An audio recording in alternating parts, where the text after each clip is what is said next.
네, 내일이 금융통화위원회가 있습니다. 국내에서는 지금 코로나 상황과 그다음에 그 상황이 번지기 이전에는 금리 이슈가 분명히 있었거든요.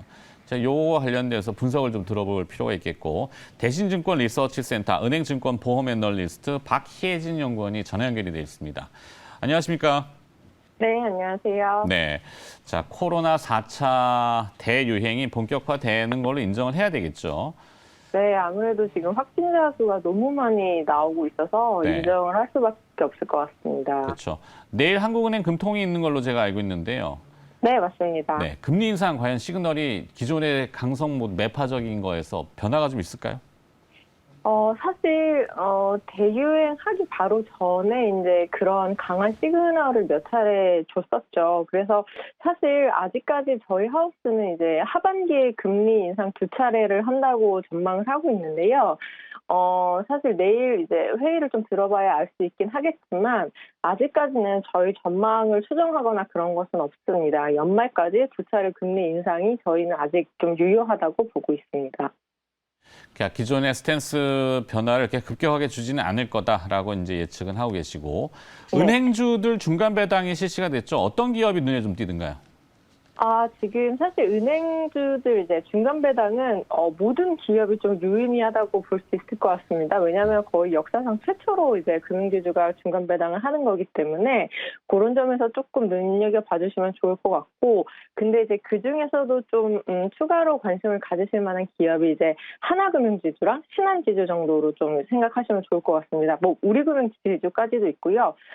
일단은, 신한지주 같은 경우에는 그 주주 친화 정책을, 웬만한 금융지주보다 굉장히 조금, 우호적으로 해줄 가능성이 높다고 보고 있습니다. 그게 아마 이제 2분기 실적 발표 끝나고 컨퍼런스 콜에서 이제 말씀을 해주실 것 같고요.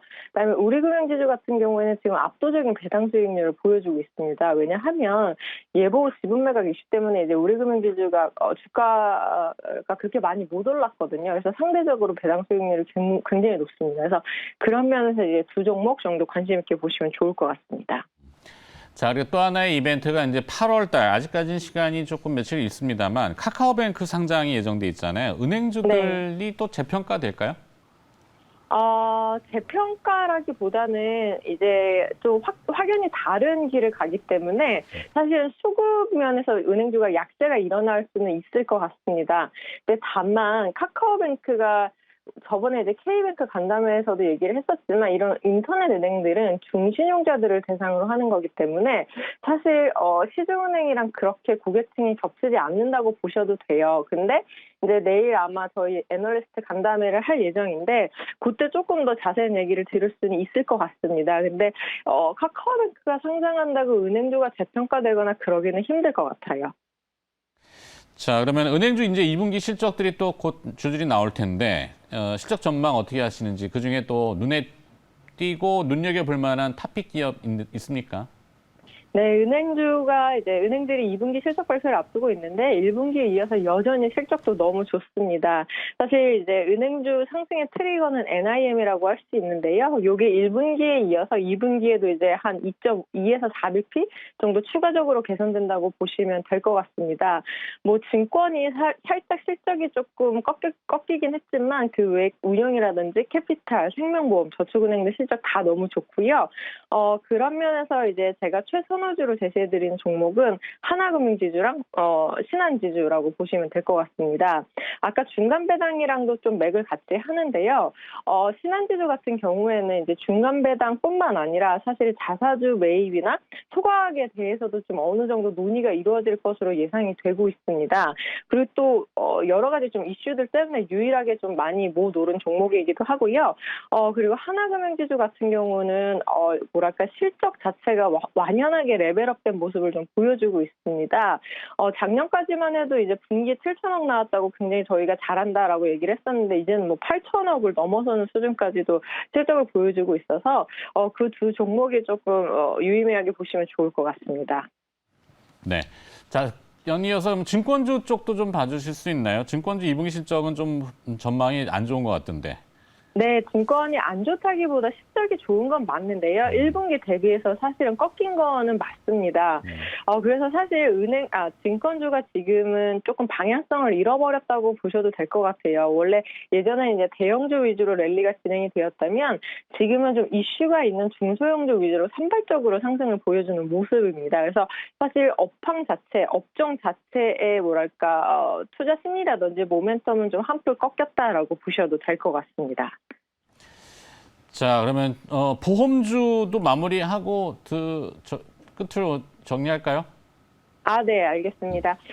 이제 손해보험주가 좋다고 제가 저번에도 출연해서 한번 말씀을 드렸었는데요. 이제 사실 지수도 많이 올랐고 금융주도 나름 많이 올라왔습니다. 근데 그 중에서 사실 손해보험만 유일하게 소외받는 종목이었거든요. 그렇다면 손해보험 펀더멘털이 그렇게 나쁘냐라고 하면 그렇지도 않습니다.